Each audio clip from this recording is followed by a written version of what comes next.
Hello दोस्तों, मैं सुहेल अहमद और मेरे साथ है मिस्टर नूर मोहम्मद मेरे साथी। आज फिर एक नए सवाल के साथ और नई जानकारी, नए जवाब के साथ। जैसा कि आपको पता है कि हमने पिछले वीडियो में एमडीआर टीबी के बारे में काफी कुछ बताया था, तो एमडीआर टीबी का ही विषय है हमारा। और हम आज नूर साहब से कुछ नए सवाल करेंगे। नूर साहब, एमडीआर टीबी पे हम अगर बात करें, पिछली बार आपने बहुत सारी बातें बताई, इस बार हम चाहते हैं कि आप थोड़ा न्यूट्रिशन यानी खान पान के बारे में थोड़ा सा प्लीज। देखिए, टीबी और एमडीआर टीबी के इलाज में खान पान एक बहुत जरूरी है जी। जो मरीज दवाइयां ले रहा है उतनी ही उसको खाने पीने का ध्यान रखना है जी। अब मुद्दा यह है कि क्या खाएं क्या ना खाएं जी। एमडीआर टीबी के इलाज में मरीज के खाने में कोई परहेज नहीं है, किसी चीज का परहेज नहीं है जी। जो उसे अच्छा लगे वो खाए जी। अगर कोई चीज उसे सूट नहीं करती है जी, किसी चीज से उसे दिक्कत आती है तो उसको अवॉइड करे जी, उसको ना खाए जी। अब खाना क्या है जी? मरीज अपने खाने में हाई प्रोटीन डाइट ले जी। हाई प्रोटीन डाइट में दूध से बनी हुई चीजें हो सकती हैं जी, अंकुरित दाल जी, अंकुरित चने जी, सोयाबीन जी, ये सभी हाई प्रोटीन डाइट के रिसोर्स हैं जी।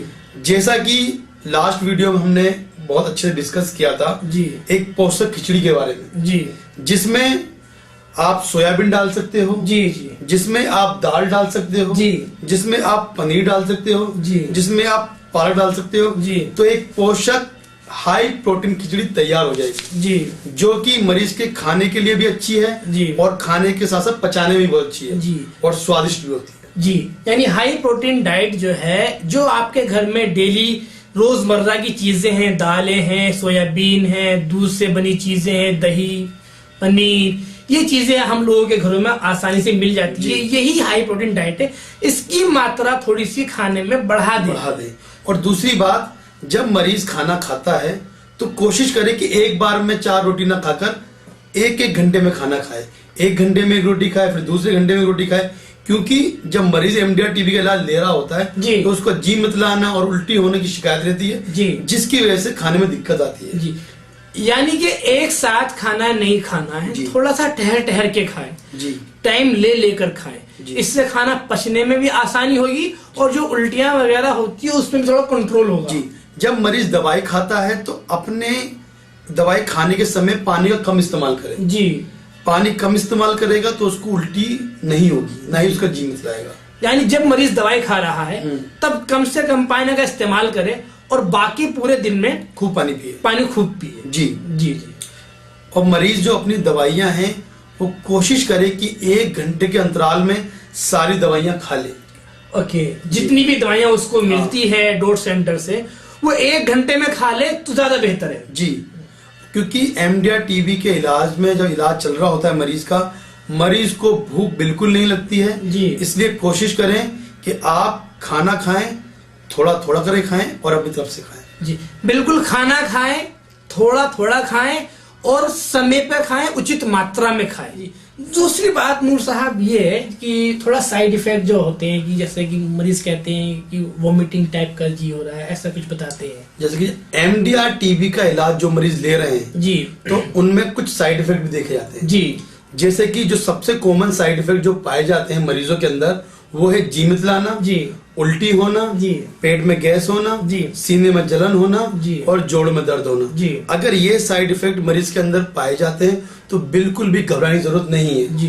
ये वक्ती तौर के लिए होते हैं, ये धीरे धीरे आसानी से ठीक हो जाते हैं जी। अगर किसी मरीज का जी मितलाता है या उल्टी होती है तो जब वो दवाई खाए तो पानी का इस्तेमाल कम करे। जब दवाई खाए तो पानी कम पिए, उसके बाद खूब पानी पिए, लेकिन जब दवाई खाएगा तो पानी को कम पिए। ठीक, दवाई के साथ पानी कम लीजिए और बाकी दिन भर पानी पी सकते तो खूब पीजिए। अगर जोड़ों में दर्द होता है तो आप तेल की मालिश भी कर सकते हैं और थोड़ा वॉक भी कर सकते हैं। कौन से तेल की मालिश? नॉर्मल तेल की, सरसों तेल की मालिश कर सकते हैं आप। ओके, थोड़ा वॉक कर सकते हैं, ठीक है।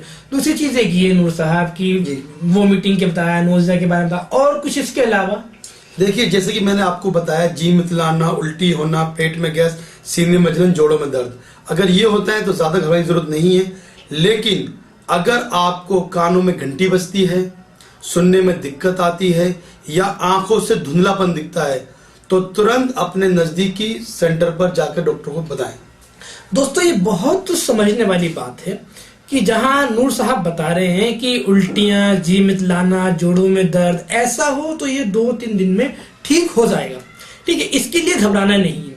लेकिन अगर कानों में घंटी बज रही है, सुनने में दिक्कत आ रही है, धुंधलापन हो रहा है आंखों में, या दिखने में कोई प्रॉब्लम आ रही है, या नींद वगैरह पिछले 2 दिन से नहीं आ रही है, तो इन 3-4 बातों पर देरी ना करें। तुरंत जहां आपकी दवाई चल रही है वहां जाके रिपोर्ट करें जी, ताकि इस पर एक्शन लिया जाए। जी जी जी। नूर साहब, दूसरी चीज देखिए, RNTCP डोट्स जी। RNTCP का अर्थ है कि संशोधित राष्ट्रीय तपेदिक नियंत्रण कार्यक्रम जी, और डोट्स को हिंदी में कहते हैं कि स्वास्थ्यकर्ता की देख रेख में सीधा और सरल इलाज जी। आप इसको क्या कहेंगे? क्योंकि कुछ लोग जो है MDR TB का या TB का प्राइवेट इलाज भी लेते हैं। देखिए, प्राइवेट इलाज को मैं नकार नहीं रहा, ना ही प्राइवेट इलाज को मैं बेकार बता रहा हूँ, लेकिन मैं हमेशा से ही डॉट्स और सरकारी इलाज की वकालत करता हुआ आया हूँ जी, जी जी। क्योंकि जैसे कि डॉट्स में आपने बताया कि स्वास्थ्यकर्ता की सीधी देखरेख में इलाज होता है जी। मरीज को सेंटर पर आकर ही दवाई खानी होती है, यानी आप पूरी वकालत करते हैं कि मरीज जो है सरकारी इलाज ले जी जी। और प्राइवेट के मुकाबले सरकारी ट्रीटमेंट में डॉट्स में मरीज ज्यादा ठीक होते हैं जी। उसका रीजन ये है कि मरीज स्वास्थ्य केंद्र पर आता है जी, उसको दवाई खिलाई जाती है जी, और डॉट्स प्रोवाइडर ये सुनिश्चित करता है कि मरीज ने दवाई खाई है या नहीं खाई है। प्राइवेट में ऐसा नहीं है। प्राइवेट में डॉक्टर आपको दवा देता है और आपको देता है आप खाओ या नहीं खाओ, उसकी कोई मॉनिटरिंग नहीं है। लेकिन यहाँ पर सीनियर ट्रीटमेंट सुपरवाइजर हैं, यहाँ पे STLS हैं, LT हैं, ये सब समय समय पर मॉनिटरिंग करते रहते हैं कि मरीज दवाई खा रहा है या नहीं खा रहा है, या बलगम की जांच समय पर हो रही है या नहीं हो रही है, जो कि एक बहुत ही जरूरी कंपोनेंट है इस ट्रीटमेंट में। यानी कि जितनी भी जांचें या फॉलो अप हैं वो बहुत आसानी से जी गाइड किया जाएगा मरीज को कि आपको किस किस महीने पे क्या क्या जांच करानी है।